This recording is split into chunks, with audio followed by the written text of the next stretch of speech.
Hi internet people, and welcome to my latest Lucifer recap. So we had a brief hiatus for the presidential debates, and we were back with Lucifer this week, and oh my goodness gracious. Okay, so we got to learn how Mama Morningstar got into the body she got into. So Lucifer was right, she was body hopping. So she showed up with random people, and you could tell because their eyes would flash white, and then she wound up in the body she's in right now, Church Helfer's body, and she wakes up in a hotel room and her phone is ringing and she's like, what? There's a kid's voice on the phone, and then she's walking around the hotel room and she's super confused. And then, besides the fact that she's confused by what a cell phone is, she's totally got an ice pick just chilling in her neck. So she rips the ice pick out and she just has blood all over her. And apparently she just wandered the streets of LA in a bloodstained dress looking for Lucifer until she found him at the end of last week's or not last week, but the end of the premiere episode. So she's like, well, I can prove to you that I didn't go, I wasn't killing people, I just was looking for you. And he's like, yeah, right.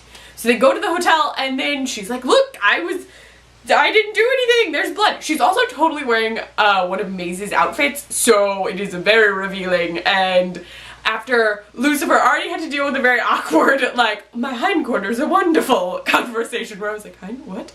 Oh boy. They go, he finds a dead body, a very young dead body, and he's like, you totally killed this guy. And she's like, I didn't kill anyone, I didn't do that. I wouldn't have brought you here if I killed him. And he's like, yeah, you would have. And then they disappear, because it's like, okay, we have to go, because management's coming in. And then they leave. A guy totally thinks that Mama Morningstar is a hooker. Yeah. And then Lucifer jokingly says she can kill him, and then he's like, wait, no, because she was totally going to kill him. And then he says that she needs to change clothes, because the clothes are a problem, so she just takes the clothes off in the middle of the street. And he's like, oh my, I am scarred forever, because he totally just saw his mom naked, so he puts his coat on her, and then they go back, and then he tells Maze that she needs to watch his mom because she's there, and he doesn't know what to do with her, and she's a human, and fleshy, and could die, and he doesn't trust her at all. So he leaves her with Maze, and Maze is like, what? Because Maze could totally get back to the whole torture thing she was doing in hell, because she didn't get this successful torture-ness happening. So she's stuck with Mama Morningstar, and Lucifer goes to Chloe, and they're trying to figure out what happened. And so they wind up at the hotel, because they all wind up at the hotel, with Ella, yes, the new coroner. She's there, and Lucifer is pointing out that he really wants it to be his mom, he thinks his mom did it, so he's explaining what the wound looks like, and it was totally a screwdriver, and then he's like, but she probably ran away, and then they find the dead maid, and then he's like, oh, but she probably also killed the maid, and they're like, no one killed the maid, what are you talking? Well, someone killed the maid, but it wasn't, they're like, it's not a woman who killed the maid, they think it's a guy with longish fingernails, which Lucifer is consistently no, it had to be a woman, the nail marks are too long, they're like, no, and then he's trying to contact Amenadiel, but Amenadiel's just poof, AWOL, you can't get a hold of him through the power of prayer. I mean, he could just get him a cell phone. I feel like that would be faster. Is there roaming on prayer to your brother? Does that count? I don't know. Is Angel phone cheaper than a cell phone? Especially if he has a family plan? Anyway, he can't get a hold of Amenadiel, and we know that Amenadiel is having tons of issues that Lucifer doesn't know about. And so they're investigating the case, and Lucifer totally thinks it's his mom and Maze are together, and she is trying to figure out how to be a mom, and sees a random super old commercial for Kraft mac and cheese. And she's trying to figure out what this cheesy goo is, and Maze totally thinks she's watching porn, and she's like, no, the thing, and yeah, mac and cheese she now thinks is the root of all happiness, which, I mean, it is delicious, so I'm not going to argue with her. So while all of that is going on, Lucifer and Chloe are trying to figure out who the dead woman is. They figure out that she's the head of a law firm, and she's been sleeping with a bunch of the lawyers, the younger lawyers, and the dead guy was a lawyer informant? Was an informant. He was working with her. Yes, you'll see. So they go there, they find out that she was totally sleeping with one of the guys there. They go to see her husband, she's like, oh, the husband totally did it. Yet no, the husband wears Crocs and Hawaiian shirts and takes care of puking children because the mom doesn't.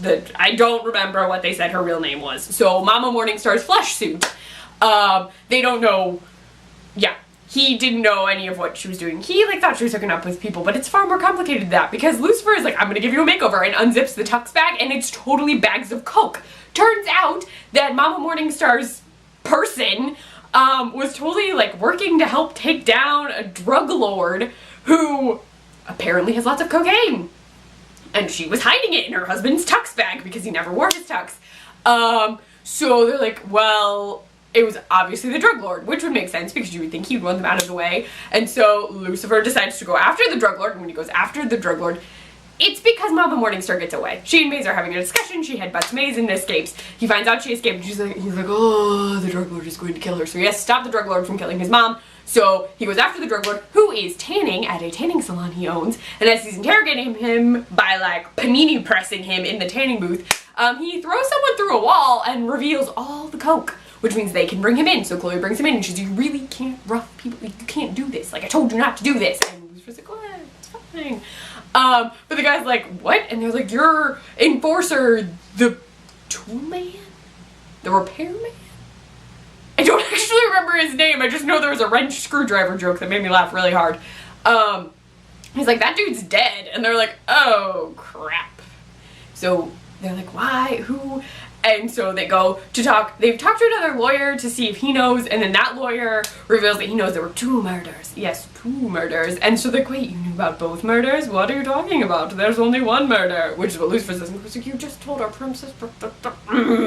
Yeah. So then Mama Morningstar, we find out, has not fled the country. She's just bought $1 million worth of cheese and bread. I didn't even see pasta in that cart, just bread and cheese, which is fine. Both are delicious. I just did not see the makings of mac and cheese. Lots and lots of cheese though. So she's there, the dude with a screwdriver is there, and it turns out it's the lawyer who got passed up for a promotion and he wants to kill her. So Lucifer stops him from killing her, and then everything happens and he gets arrested, and then Lucifer has to stab his mom so that she has a wound to explain the giant puddle of dry blood that she left behind from her actual neck wound that healed magically.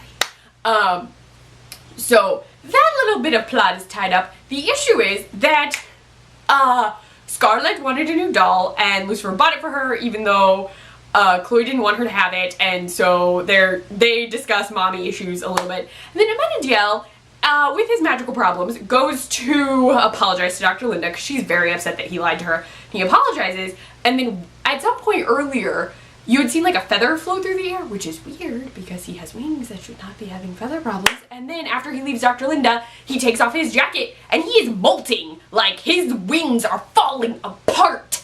So I'm like, did he lose his grace? Do angels lose their grace? Is he in trouble for not taking care of hell? Is that what happens? Like he's not doing his angel duty, so he's just gonna lose his wings? Like, poof, no more wings. Does that happen?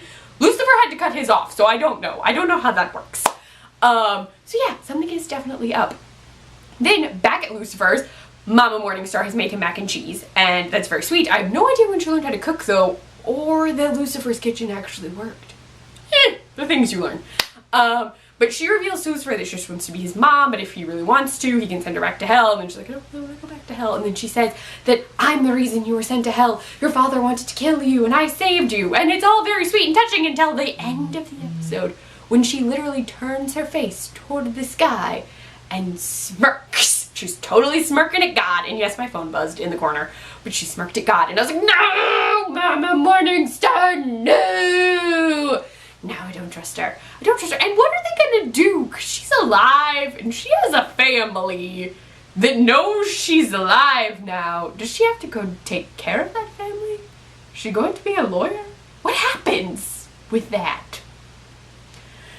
I guess we'll find out next week. Or never. That might be one of those things that just magically disappears. It happens in television shows. The flesh suit's real life job just goes away. I don't know. I'm just curious. I feel like it wouldn't just go away, but it could. I don't know. I don't know. I don't trust Mama Morningstar at all. Now, I did, and then I was like, oh, Mama Morningstar. I don't know. So she's totally playing Lucifer. She hasn't talked to Amenadiel at all, so I don't know how that's gonna go if she sees him, especially because his wings are literally like falling off of him. Dr. Linda is upset, but she's totally hanging out with Maze next week, so I'm very curious to see what they've been up to. I also really think Maze has been hanging out with Trixie. I just do. I have a feeling. I'm also wondering if Trixie is going to get that doll that Lucifer bought for her. I want her to. But that's because I wanted an American Girl doll for a really long time and didn't get one until I was like almost too old to have them. I still have it, by the way. But yeah, I don't know. I just don't know. I was so trusting. And I'm really worried about Amenadiel because all I can think of is like his grace is diminishing, or like he's losing his angelness, or he's offended God. Now he's not gonna be an angel. I don't know. And Dr. Linda is at least slightly less upset. There was not enough Dr. Linda in this episode, though her scenes with Amenadiel, the one was super funny at the end, but they were good scenes. I'm looking forward to seeing more Maze. She was in it a little bit with Mama Morningstar and Lucifer, but I want to see more of her, and it looked like next week we'll get more of her and Dr. Linda, so that will be nice. I am just very intrigued to see what happens now that Mama Morningstar is like established. I'm also wearing the closest thing I could get to a Lucifer t-shirt. This is Dante's Inferno room shirt. It's the whorehouse that shows up in Beetlejuice to distract Beetlejuice. But I got the shirt in a blind bag mystery shirt thing from Teevillain. Just randomly, if you want to buy the shirt. I don't know if you can or not, but it looked hellacious, and I thought Lucifer enough for this video. Anyway, if you liked this video, please give it a thumbs up. If you want to see more of me, please subscribe to my channel. Please share your Lucifer thoughts below, or with me on Twitter at Kleffnotes. You can find me on my blog, kleffnotes.wordpress.com. I write for the Nerdy Girl Express, thenerdygirlexpress.com. I run their Snapchat, the Nerdy Girl EXP, and I post recipes on the iZombie Support Group site, iZombieSupportGroup.com. Bye, Internet people.